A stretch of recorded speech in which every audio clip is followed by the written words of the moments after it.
Okay, welcome back. Today I'm going to be doing a inbox review of the Testarossa. This is the Fujimi Testarossa, and yeah, I've got two of them here. Basically, this is the convertible and the hardtop. I'll show the other box there. There. I've shown parts of this one before, but I don't believe I've shown the Spyder at all. That's what they call it, the Spyder, the convertible version. And this is, of course, being inspired by what Chris and Kenny are doing with their Miami Vice builds. Well, kind of Miami Vice sort of 80s supercar builds is what they're doing. But it certainly inspired me to pull this out and take a look at it. I've been so busy over these years, I've never had a chance to build one of these. And no, I'm not actually pulling it out to build it. There's with the 3 cars on the bench right now, there's no way. But I can do an inbox review. I've been wanting to. I've never really looked at this kit in detail before, and that's what I'm going to be doing today. So I'll do the one on the top. I have a feeling they're just identical other than the bodies. So one Testarossa is just like the other Testarossa, so I'll review this one. As you can tell, it's kind of big. It's got some size to it. Same scale as the one Chris is building, 1/16th scale. And this one, let me see up here. This particular one is from 1988. And the other one I don't know offhand, but let's open it up and start taking a look. So that's the way they come package. They always have this nice separate compartment for the body, and they usually put the tires over there as well, and the wheels, but not this time. It's all in these giant bags, and you can see there's just millions of parts. Just millions of parts. And so what I'll do is I'll open up these big bags and then open up any inner bags and just get a really good clear look at some of this stuff, so that anybody that sees one of these on eBay might be able to get a better look at it and decide whether or not it's worth the $100 or so that you might end up paying. But you should be able to get one of these for under $50 if you're just patient. Anyway, I'll get to it, and so I'll be right back. Alright, so getting started here, I'm going to start with the body. This is the, I'm sorry about the nails on the chalkboard, but there is the Spyder body, and it looks very clean. Very, very clean. Well, not clean, because for some reason it's actually really dirty. You never know where these things have been. This, of course, was an open kit. And look at that wraparound. Can you imagine the mold machine that made that? Yeah, I've just got all kinds of stuff on this.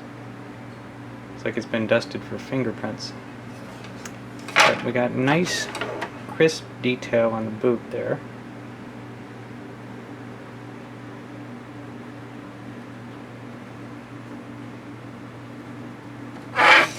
And like Chris was talking about, when everything opens like this, you have just these these small areas. It's very flimsy. You gotta be really careful with a kit like this. I mean, it'll be probably pretty solid when it's all put together, but until you get it to that point, it's real delicate. And I pulled out the other one, the hard top. If y'all remember the problem I was having with the roof there, I had broken the roof and patched it, but I had just used regular glue, and apparently it needs to be rebroken and redone with baking soda and super glue, and then reprimered and resanded and redone, and apparently that will save it. So I never did do that. But anyway, there's the Spyder body, And there is the chassis.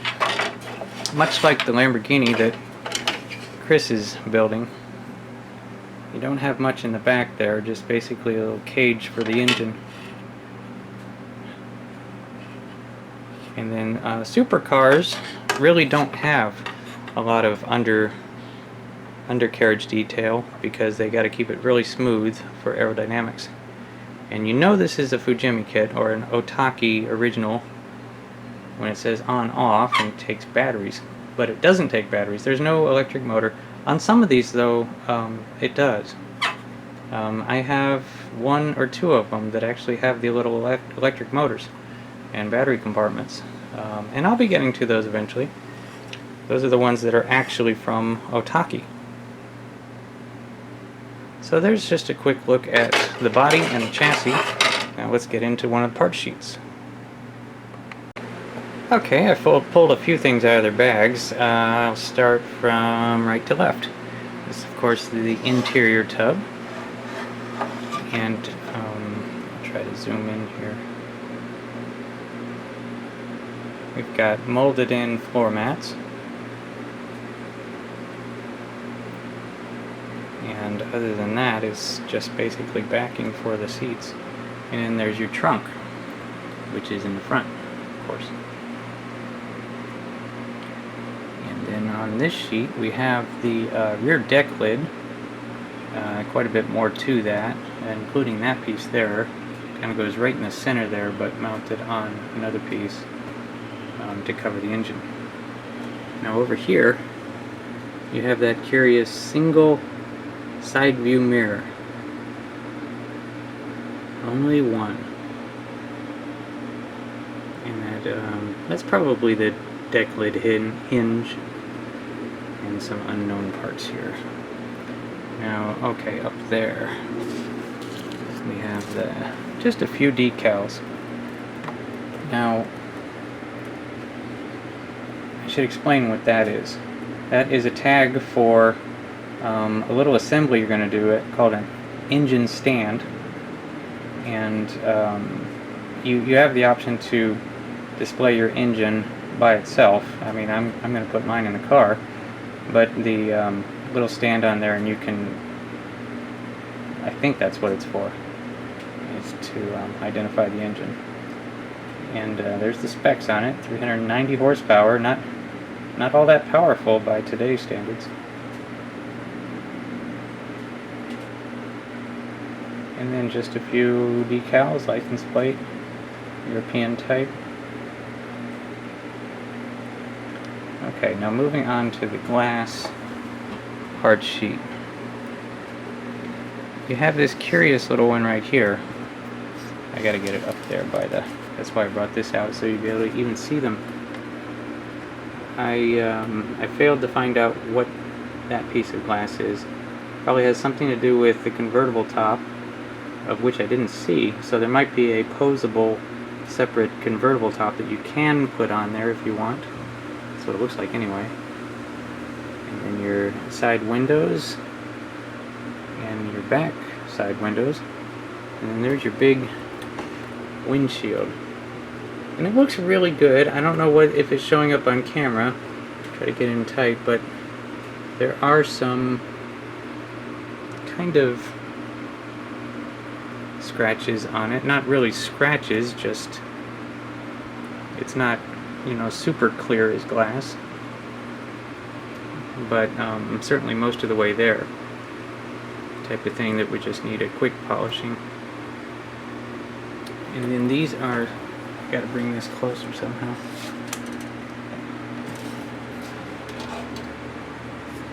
Alright, headlights, and these are the taillights. Look at the engraving on those. I wonder how, that's as far as it's going to let me go. Let me try to, there we go. Excellent engraving on those.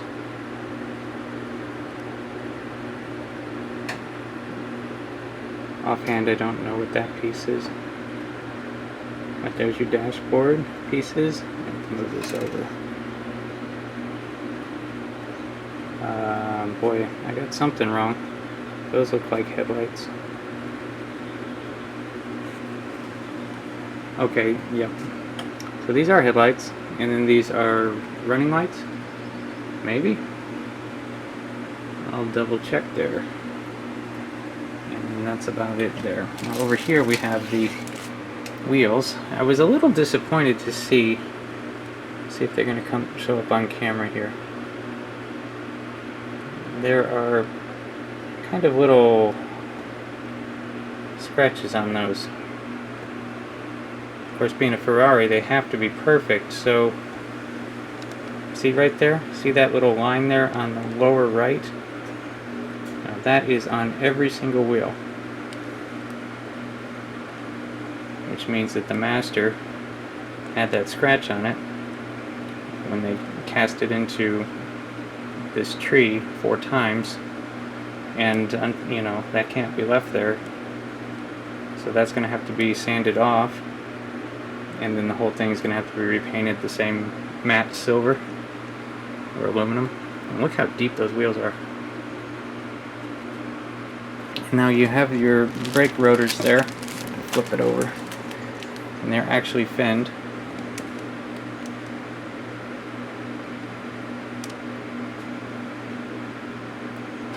Offhand, I don't know which are front and which are rear. But then on the front side,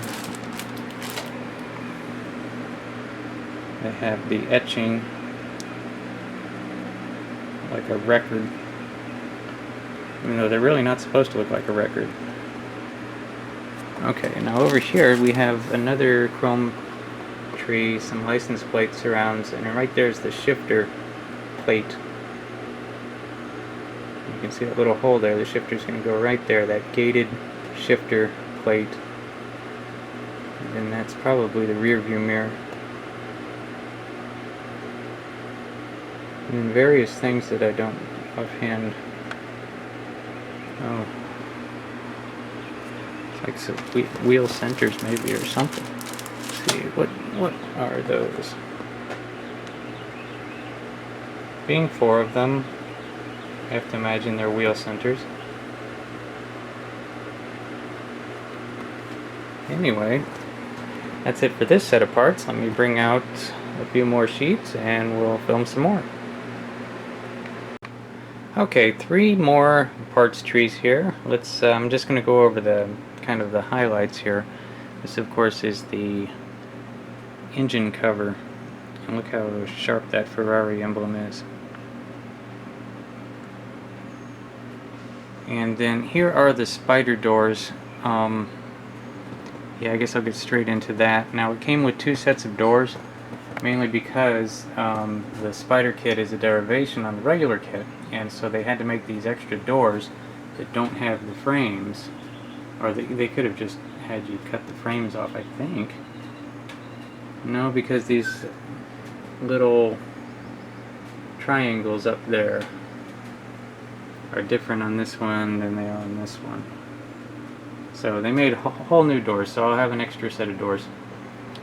And I was wrong on the rear view mirror because there's the rear view mirror there. And then this is an interesting little thing. These are the ends of the door jambs, I think. Yeah, where the door will latch into there. And that is the part, I think, that goes on the body. And then over here on this other sheet, I was just looking at them. Oh, here they are. Right there. I believe these are the ones that go on the... No, they look exactly the same, don't they? Okay, so I have 2 sets of those because I have 2 sets of doors. Anyway, they did go to the extra trouble to actually make the ends of the door jambs. Otherwise, you have the surrounds for the headlights there. And then these are just hinges, because everything opens, everything works. Now, I think, okay, let's take a quick look at the hood. Looks really good. And yeah, let's get into the doors. Now, the first thing I did, and I've never been next to a real Testarossa, so I didn't know this, but looking at those fins, it doesn't look like there's enough fins there. And then we have these extra ones here, and these, of course, these, as it turns out, are supposed to be placed in there. The fronts of them go in those holes, and the back rest on that little cutout there. And as it turns out, all the fins or grooves aren't all deep. Only 2 of the interior walls are deep, and the other ones are raised. And I didn't know that. Illustrated here, farther back on the door, not on the door, but on the body right behind the door, is an example of what that looks like. They went to the trouble of actually molding that.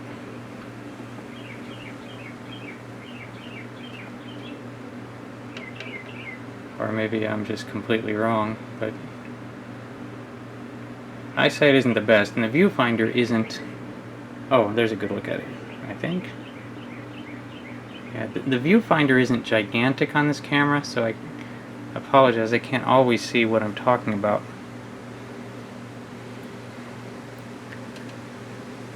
Okay, so that's just basically... These are the headlight covers that pop up. And I believe they're actually really going to operate, really pop up, and then I would have the option to light them or not light them using my own lights. But okay, so here's the inside of the door panels, completely plain because of all these things that you got to put into them. Now the seats definitely recline, and so you have all these different seat parts right here. There you go. And as you can see, those little curl around ends so they can move like on a hinge. Now the dashboard is pretty plain. A lot of the dashboards, I mean, it was the 80s. Even the supercars had kind of plain dashboards. But it has all the little extra nooks and crannies that, you know, this was probably for holding CDs or tapes. And there's the, I think, the emergency brake. And more, another rear view mirror. I don't know what's going on. But that piece is upside down. Let me show the other side of that. That's the console, the top of the console, right here. So there's the console. And that other piece, let me flip this over.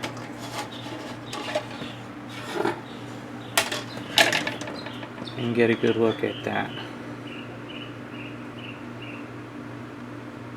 That's what goes in there.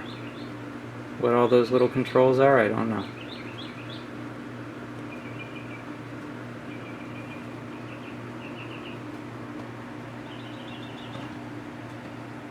Okay, and other than that, as for these pieces here, oh, there's a good look at the dashboard, the top of the dash.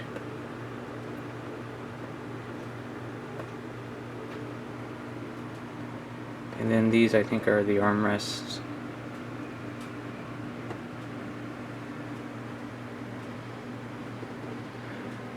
Okay. I think that wraps it up for these parts. I'll move on to another set of part sheets. I'll be right back. Okay, and so here we have another set of parts trees, and I'll start with this one over here. There's your spare tire. I was thinking it, but I don't know if I said it, if it had a real spare tire. It does not. So you just make that donut spare look as good as you can.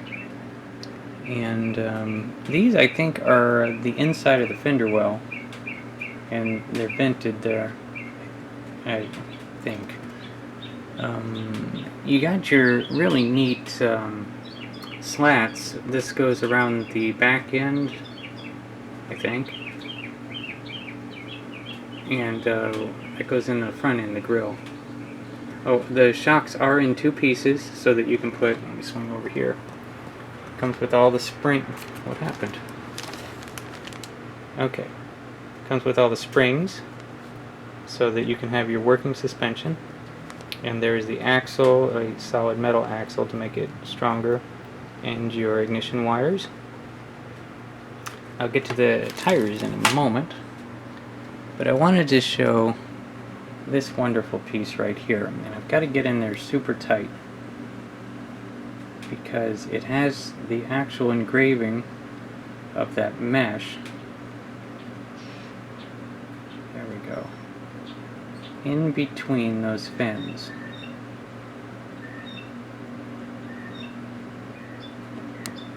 That's detail. And now in 1988, I don't know how strong the computers were, if they were able to do that, or if somebody had to go in there and do that. Because they sure didn't have 3D printers or laser etchers. Well, yeah, maybe they did. Never mind, I didn't say anything. Okay, but I wanted to show that, now that's just the top side, but they went all the way with it. And the same detail, the mesh is on the other underside as well. The only thing better than that would be real mesh. So, I mean, these Fujimi kits really go all the way in the detail. Now that I have it, I'm curious to know what that piece is. You got your steering wheel, but oh yeah, I wanted to show the underside of the sill plates. Same type of thing, just fantastic detail work.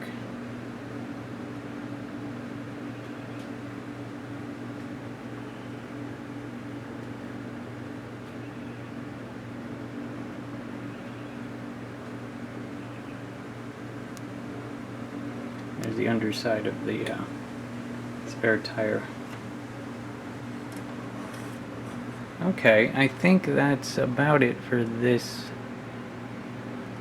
sheet. Just look at the way these things are molded. Look how hard would it be to design that mold to do that. Okay, moving on to the next one. This is a bunch of suspension parts right here, and I imagine it all works. Here's that same sort of steering bar there, and you can see that little. If you've been watching Chris's videos, you saw the way his steering works. It's called posable, and those little ratchet type teeth are there so that it stays in position, whatever, you know, like click, click, click, click, click as you're turning, and then it'll stay. And a lot of these bigger kits do that. Now over here, the radiators have their own little molded-in fans, which is great. And these things, I don't know what they are. But yeah, speaking of don't know what they are, oh, look at here, there's the spindles. Definitely working steering. But yeah, also have this piece here. Curious piece. Came in the bag with this sheet. And I don't see it on the instructions anywhere, and I don't know what it is. Curious that it only has one hole in it. Yeah, there we go. See that? Only vented on one side. Anybody have any idea what this is? I looked pretty hard on the instructions. It's not there. Look at that. Certainly a curiosity. Anyway, I'll move on to the tires, and they're awesome. Definitely real rubber. And I'll try to get in there tight on the detail. I read it. It says the Pirelli P7. Get as close as I possibly can.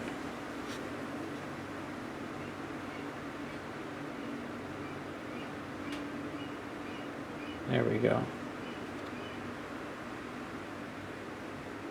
pin.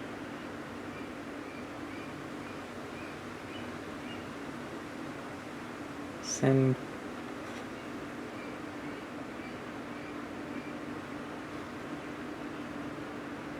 Can't read it.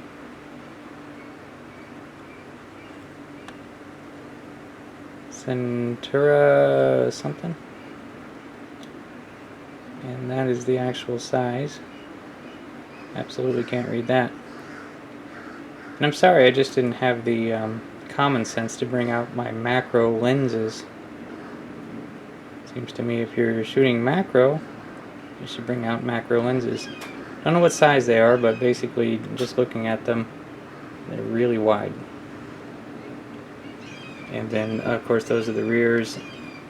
And then you got your fronts there. They just look awesome. Thick tires. Spend a lot of time make those look good. Anyway, that'll do it for these sheets. Let me go get some more sheets. Okay, and last but certainly not least, there are two-part sheets left here. One of them is completely engine, all engine here. The Testarossa V12.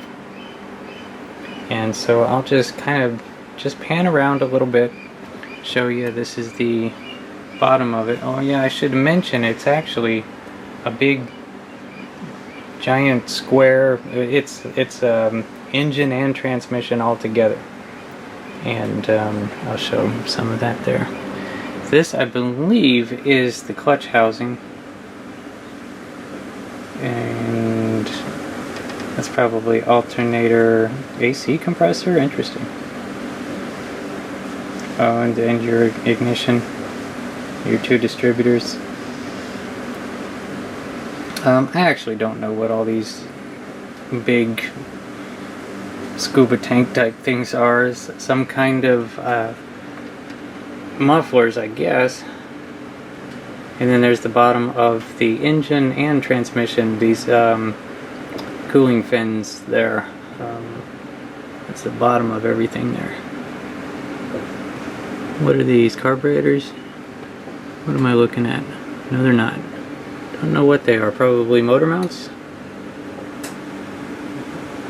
And then you have intake manifolds, headers.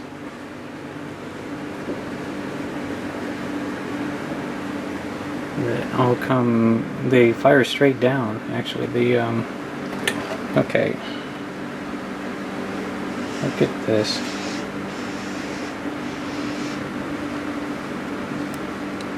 There's your gigantic intake manifold. Wow. No, it's not. Yes, it is. But there's your heads. And they must be painted red.